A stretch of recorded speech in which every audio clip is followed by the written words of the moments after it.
All right, so a lot of firsts happening during this year's Pride celebration here in New York. And of course, it is the first time ever World Pride is being held on American soil. So to honor the historic moment, city agencies are hosting a number of unique events. The city's Administration for Children's Services being one of them, celebrating its own major milestone, holding a public dialogue on LGBTQ youth in the welfare system. Yeah, PIX 11's Katie Corrado is live inside the Schomburg Center for Research in Black Culture up in Harlem with more on this discussion.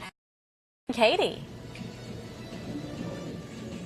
Good morning, Betty and Dan. This is a conversation that is very timely. It is very important as we enter the second day of Pride Week here in New York City. LGBTQ youth in the child welfare system face a unique set of circumstances that they have to overcome, and often without the resources that they need. Because when you think about it, either of these issues would be difficult to face on its own. Being in the child welfare system or being an LGBTQ youth, you put them together and it creates a challenging situation. So this morning, ACS Commissioner David Hansel is joining with dozens of teens, advocates, and policymakers to raise awareness of these challenges.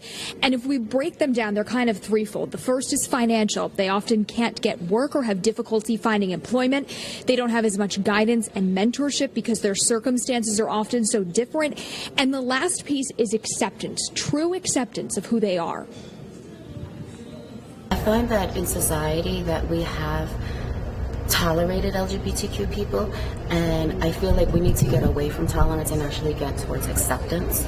I find that people will say, oh, I have no problems with any LGBTQ person, until it finally hits close to home, and that's when you realize, oh, you really didn't tolerate me, or you really didn't truly accept me.